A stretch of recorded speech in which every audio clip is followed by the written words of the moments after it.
안녕하세요, 독자님들. 오늘 알아볼 내용은요, 이탈리아 베네치아 하면 딱 떠오르는 것 중 하나죠. 산마르코 광장에 아주 위풍당당하게 서 있는 날개 달린 사자, 청동상. 여기에 관한 정말 놀랍고도 어쩌면 좀 충격적일 수도 있는 이야기입니다. 네, 우리가 베네치아의 진짜 얼굴처럼 여겼던 이 사자상이요, 사실은 우리가 전혀 생각지도 못했던 곳에서 왔을 수도 있다는 연구 결과가 나왔습니다. 저희는 이 내용을 서울경제신문 기사를 토대로 살펴볼 건데요. 독자님들도 베네치아 하면 그 특유의 분위기와 함께 이 사자상을 바로 떠올리실 거예요. 오랜 세월 베네치아의 상징이었는데 그 뒤에 숨겨진 비밀이 뭔지 오늘 한번 깊이 들어가 보시죠. 기자님, 일단 이 날개 달린 사자상, 이게 베네치아에서 얼마나 중요한 존재인지부터 좀 짚어봐야 할 것 같아요. 그냥 멋진 동상이 아니잖아요. 아, 그럼요. 절대 아니죠. 그 산마르코 광장딱 가시면 높은 기둥 두 개가 서 있잖아요. 그중 하나 꼭대기에 떡하니 자리 잡고 있는 게 바로 이 사자상입니다. 다른 기둥엔 성 테오도로 상이 있고요. 이 사자는 복음사가 성 마르코, 베네치아의 주 수호성인을 상징하는 거거든요.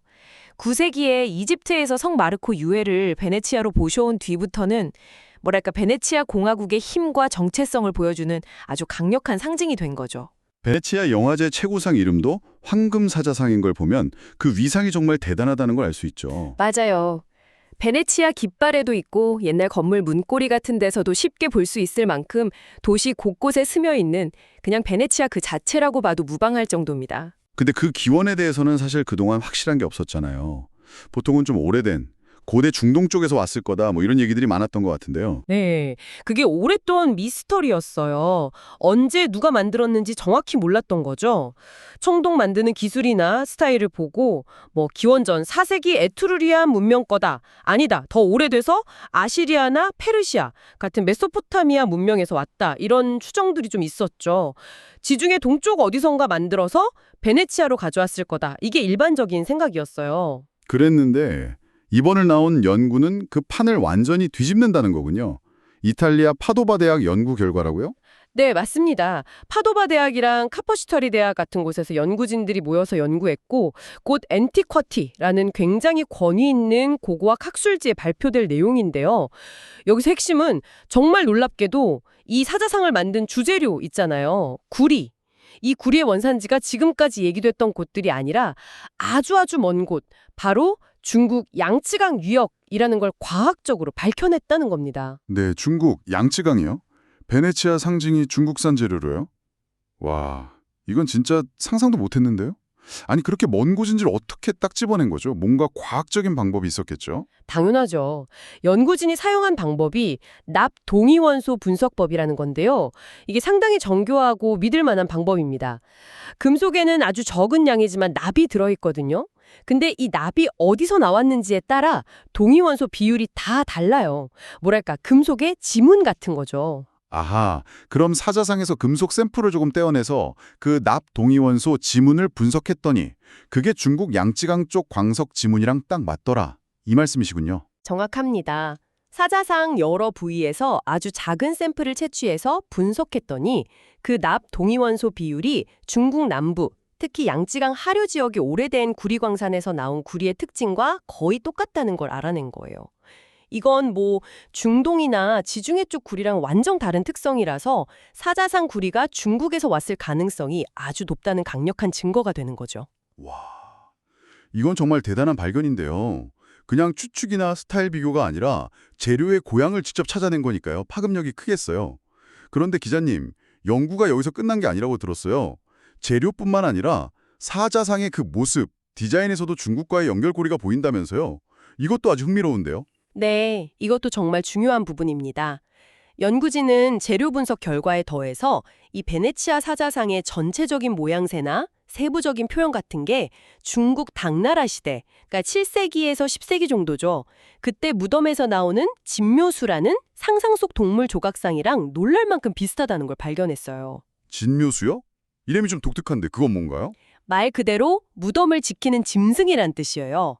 옛날 중국에서는 무덤 주인이 저세상 가서도 편안하고 또 악귀나 도굴꾼들한테서 무덤을 지키려고 무덤 입구나 안에다가 이런 상상의 동물상을 두었거든요. 보통 사자나 호랑이 몸에 뿔이나 날개가 달리거나 사람 얼굴이 붙는 등 좀 기괴하고 무섭게 생겼어요.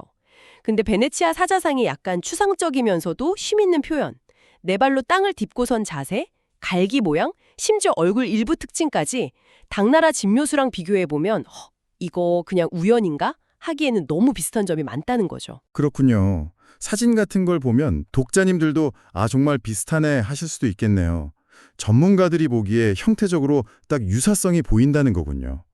그럼 연구진이 생각하는 그림은 원래 중국에서 진묘수로 만들어진 청동상이 어떻게든 베네치아로 건너갔고 거기서 지금 우리가 아는 날개 달린 사자 모습으로 바뀌었을 수 있다, 이건가요? 네, 바로 그 가설을 아주 설득력 있게 내놓고 있습니다.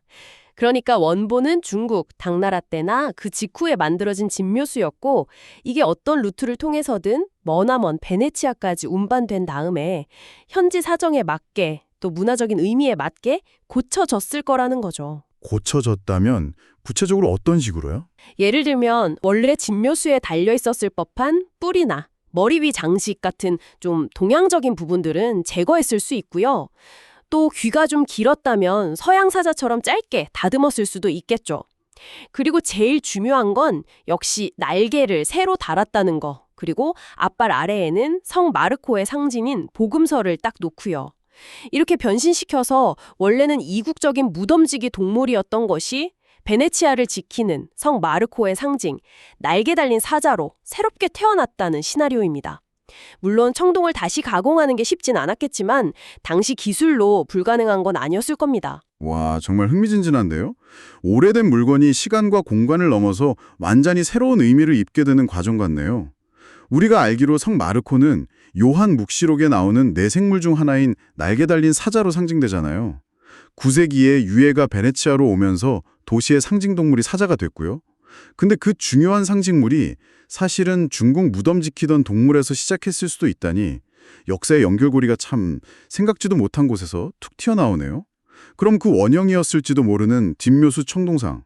이건 도대체 어떻게 그 먼 길을 베네치아까지 오게 된 걸까요? 실크로드 타고 왔을까요? 연구진이 아주 흥미로운 가설을 하나 제시합니다. 독자님들도 이름은 들어보셨을 거예요. 베네치아 출신의 세계적인 탐험가 마르코 폴로. 근데 마르코 폴로 본인이 아니라 그의 아버지 니콜로 폴로랑 삼촌 마페오 폴로 형제가요. 13세기 후반에 원나라, 그러니까 몽골 제국의 쿠빌라이 칸 궁정을 방문하고 돌아올 때 이 청동상을 가져왔을 가능성이 있다는 겁니다. 아, 마르코 폴로의 아버지와 삼촌이요? 그분들도 아들만큼이나 동방을 오가며 활동했던 상인들이었죠. 몽골 제국이랑도 연이 있었고요. 네, 그렇죠. 폴로 형제가 쿠빌라이 칸의 신임을 얻어서 동서양을 여러 번 오갔고 당시 베네치아와 몽골 제국 사이 교류에 꽤 중요한 역할을 했어요. 그들이 1269년쯤 베네치아로 돌아올 때 쿠빌라이 칸이 선물로 줬거나 아니면 교육품 중에 하나로 이 큰 청동상을 가져왔을 수 있다는 거죠. 시기적으로도 당나라 이후 원나라 때까지도 진묘수 같은 청동상이 계속 만들어졌거나 전해져 내려왔을 수 있으니 폴로 형제가 이걸 보고 이거 물건이다 하고 가져왔을 법하다는 거예요. 그럴듯하게 들리네요. 하지만 이건 어디까지나 가설인 거죠. 딱 떨어지는 기록이나 증거가 있는 건 아니고요. 맞습니다. 이 폴로 가문 이야기는 현재로서는 가장 그럴싸한 가설 중 하나일 뿐이고요. 이걸 직접 뒷받침하는 문서 기록 같은 명확한 증거는 아직 없어요. 그래서 이 청동상이 정확히 언제, 어떤 길로 베네치아에 들어왔는지는 역사학자들이 더 연구하고 증명해야 할 부분입니다. 폴로 형제 말고도 당시 활동했던 다른 상인들이나 외교사절단이 가져왔을 수도 있고요. 흑해를 통해서 들어왔을 수도 있고 육로로 중앙아시아를 거쳐왔을 수도 있죠. 당시 베네치아 무역망이 워낙 넓었으니까요. 그렇군요. 아직 밝혀져야 할 숙제는 남았지만 어쨌든 이 연구 결과 자체가 주는 의미는 정말 클 것 같습니다. 단순히 베네치아 사자 원산지가 중국일 수도 있다. 이걸 넘어서 이 발견이 우리한테 말해주는 더 큰 그림은 뭘까요? 저는 이게 중세시대의 동양과 서양의 관계를 우리가 다시 보게 만드는 시각을 아주 넓혀줄 수 있다고 생각해요. 우리가 보통 생각하는 것보다 훨씬 더 깊고 활발하게 중세시대에도 동서양 사이의 물건뿐 아니라 기술, 문화까지 교류가 이루어졌다는 걸 보여주는 강력한 증거가 될 수 있거든요. 특히 당시 지중해 무역을 꽉 잡고 있던 베네치아가 얼마나 넓고 역동적인 글로벌 네트워크의 중심에 있었는지 그걸 구체적으로 보여주는 사례이기도 하고요. 실크로드 하면 보통 비단, 도자기, 향신료 이런 것만 생각하기 쉬운데 이렇게 큰 청동 예술품까지도 그 길을 따라서 옮겨 다녔을 수 있다는 거네요. 그렇죠. 물건만 왔다 갔다 한 게 아니라 기술, 사상, 예술 스타일까지 서로 영향을 주고받았다는 증거죠. 어쩌면 우리가 세계화라고 부르는 현상이 생각보다 훨씬 오래전부터 다양한 모습으로 존재했을 수도 있다는 걸 보여주는 거예요. 이 사자상 하나에 당시의 기술 수준, 운송 능력, 교역망의 범위, 그리고 문화를 받아들이고 변화시키는 과정까지 다 담겨 있는 셈이죠. 연구에 참여했던 파도바 대학의 마시모 비달레 교수 말이 참 인상적이네요. 서울경제신문 기사에도 나왔는데 베네치아는 미스테리로 가득한 도시지만 이제 한 가지는 풀렸다. 성 마르코의 사자는 중국산이며 실크로드를 걸어왔다. 꼭 한편의 역사 다큐멘터리 마지막 장면 같은데요. 뭔가 오랜 수수께끼를 풀었다는 자신감이 느껴져요. 를 찾아낸 것 같은 의미가 있어요.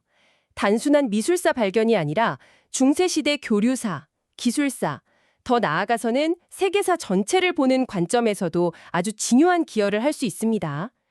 앞으로 이 청동상이 정확히 언제 만들어졌고 어떤 경로와 시기에 들어왔는지, 또 베네치아에서는 구체적으로 어떻게 변형되었는지 이런 후속 연구들이 더 활발해질 걸로 보입니다. 예를 들어서 청동 합금 비율이나 미세 성분을 더 분석하면 제작 기술이나 지역을 더 정확히 알 수도 있을 거고요. 관련 문서가 새로 나올 수도 있겠죠. 어쩌면 이 연구 때문에 우리가 알던 중세세계 지도가 조금 더 복잡하고 흥미롭게 바뀔 수도 모릅니다.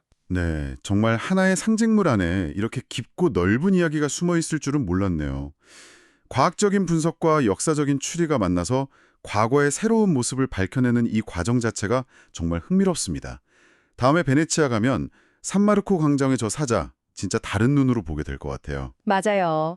늘 보던 익숙한 풍경 속에서 이런 놀라운 역사를 발견하는 건 언제나 좀 짜릿한 경험이죠.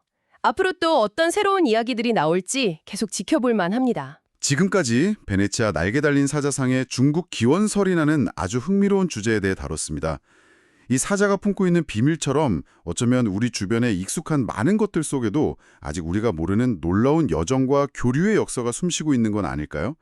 우리가 안다고 생각하는 것, 그 너머에는 또 무엇이 있을지 한번 생각해 보는 것도 좋을 것 같습니다. 다음에도 독자님들께 유익하고 빠른 소식으로 찾아뵙겠습니다. 지금까지 서울경제신문이었습니다.